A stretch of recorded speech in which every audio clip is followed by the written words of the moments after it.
საუბარია პრეზიდენტ დონალდ ტრამპზე. მას ახლა აშტ-ში უჩივიან. ნიუ-იორკის რაიონულ სასამართლოში ამჯერად გამოწერის სერვისის გამო, რომელიც მისი Truth Social-ის პოსტებზე ადრეული წვდომისთვის თვეში $100,000-მდე ითხოვდა, რამაც კორუფციის ბრალდებები გამოიწვია. მოსარჩელეები არიან ინტერსექტი და პრესის თავისუფლების ფონდი, რომლებიც დონალდ ტრამპს, მის ორ თანაშემწეს, აღმასრულებელსა და პრეზიდენტის აღმასრულებელ ოფისს უჩივიან. ისინი ამტკიცებენ, რომ პრეზიდენტი დონალდ ტრამპი და მისი კომპანიის უმსხვილესი აქციონერი, როდესაც $1 მილიარდი სასტორზე, დონალდ ტრამპს პირადად შეუძლია მიიღოს სარგებელი პრივილეგირებული წვდომის გაყიდვით ინფორმაციაზე Truth Social-ის პლატფორმაზე. პრეზიდენტისგან კომენტარი არ ყოფილა, მაგრამ ჩვენთან ერთად ორეგონიდან შემოგვიერთდა 딘 ბეიკერი, ეკონომიკური და პოლიტიკის კვლევის ცენტრის უფროსი, დამორჩეული მკვლევარი, რათა უფრო დეტალურად განვიხილოთ ეს საკითხი. მადლობთ, რომ აქ ხართ. მადლობთ მოწვევისთვის. ეს გადახდა ადრეული წვდომისთვის რეაქცია, გავრცელებული ინფორმაციით დიდი ზარალია. და სწორედ ამიტომ არ ვიცი როგორ მოვიდათ ეს იდეა, მაგრამ მართლა წარმოუდგენელია. ეს ხო აშკარად უკანონო, უბრალოდ წარმოუდგენელი გასაოცარი კორუფცია. არც ერთ სხვა პრეზიდენტს მსგავსი რამ აზრადაც არ მოუვიდოდა. ეს იქნებოდა დაახლოებით ისე, როგორც Apple-ის აღმასრულებელი დირექტორი ცალკე შეთავაზების სახით გაკიდის წინასწარ ინფორმაციას კომპანიის მოგების ანგარიშებზე. ეს არის ინსაიდერული ვაჭრობა აშკარად. უკანონოა, ხო იცით? რატომაც შეუძლია თავი დააღწიოს ისაა, რომ მისი იუსტიციის დეპარტამენტი მისთვის მუშაობს, მაგრამ ეს ახლოსაც არ არის. ხო, ანუ არც კი გჭირდება იცოდე. ფონდური ბირჟის შესახებ რომ იცოდე. ანუ როგორც თქვი, მართლა ძალიან ინსაიდერულ ვაჭრობას გავს. და ჩვენ ვიცით სკანდალი რაც მოხდა იცი 80-იან წლებში ამის გამო. არის რაიმე ზომები SEC-ისგან ან მსგავსი რამ? კი, იქნებოდა რომ ქონოდა ნორმალური SEC, ფასიანი ქაღალდებისა და ბირჟების კომისია. იგივეა იუსტიციის დეპარტამენტთანაც. ანუ ეს იქნებოდა სრულიად მტკიცე საქმე. ყველა ფაქტი ცნობილია, მაგრამ კიდევ ერთხელ SEC არ აპირებს დონალდ ტრამპის ან მასთან დაკავშირებული პირების სამართლებრივ დევნას.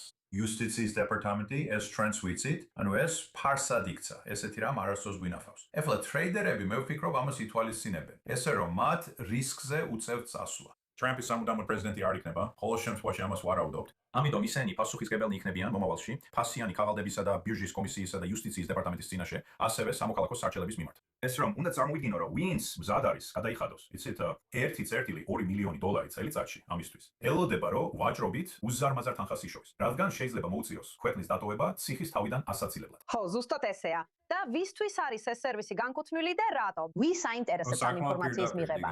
გარდა იმ შემთხვევისა, თუ ფინანსებია ჩართული. აბა მერე რა? ჩვენ ვხედავთ ამას. ტრამპის Truth Social მედიის პოსტს 5 დღით ადრე ვიდრე სხვები. ხო, კიკი, ეს საკმაოდ პირდაპირ გათვლილია დიდ ინვესტორებზე, flash trader-ებზე, ვიღაცაზე, ვინც შეძლებს ამ ინფორმაციის მიღებას და ვაჭრობას, იცი, რამდენიმე წუთით ადრე ვიდრე ყველა სხვა. ესე რომ სწორედ მათია გათვლილი ეს პროდუქტი. მხოლოდ მათთვის შეიძლება რაიმე ღირებულება კონდეს. ანუ, იცი, ზოგიერთ ადამიანს შეიძლება მოეწონოს ეს სასაცილოა. მე მივიღე მისი ჩანაწერები 10-3-ით ან წუთით ადრე ან რაც არ უნდა იყოს ეს დრო ვიდრე სხვებმა, მაგრამ შენ არა. მე ამისთვის ბევრი ფული გადავიხადე. იცი, თუ შენ დებ მილიონებს, 10 მილიონებს, როგორც ეს ხალხი შეიძლება აკეთებდეს, ეს შენთვის ღირებული იქნებოდა.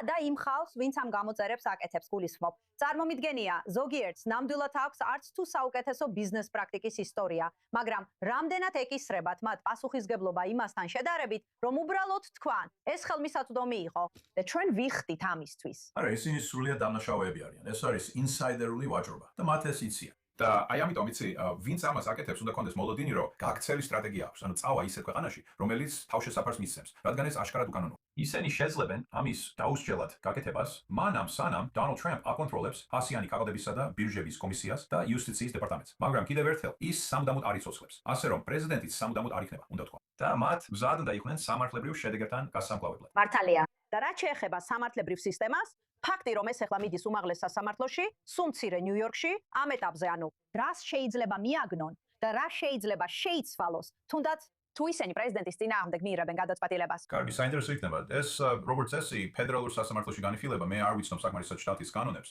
შესაძლოა მათ ჰქონდეთ სარჩელის საფუძველი, რომლითაც შეძლებენ მიიღონ სასამართლოს აკრძალვა, რომ მან ეს არ გააკეთოს. და ასევე ზიანის ანაზღაურება მოითხოვონ, რადგან ამით ადამიანები ზარალდებიან. ანუ ხალხს გონია, რომ ინსაიდერული ვაჭრობა მსხვერპლის გარეშე დანაშაულია. არა, მე ფული არ მიშოვია ჩემი აქციებით ვაჭრობიდან. მან მიიღო, ან მისმა მეგობრებმა მიიღეს. ეს რეალური ზიანია ყველა იმ ადამიანისთვის, ვისაც ფული აქვს ინვესტირებული საფონდო ბირჟაში. სერიოზული საკითხია. კარგი, დიდი მადლობა, მართლა ძალიან უცნაურია, რომ ესეთი რამ ნებადართულია, თუნდაც ტრეიდერი არ იყო და ბაზარი არ გესმოდეს. უბრალოდ ასე არ უნდა კარგი, იყოს. ეს ნებადართული არ ეს არის. არ მოდი ჩანს. დავაზუსტოთ. Sorry. მიუხედავად იმისა, ერკვევი თუ არა SEC-ის სამართლებრივ საკითხებში, ხო, არა, ეს ნამდვილად არ არის სწორი. დიდი მადლობა. მადლობა რომ მიმიწვიეთ, Raymond.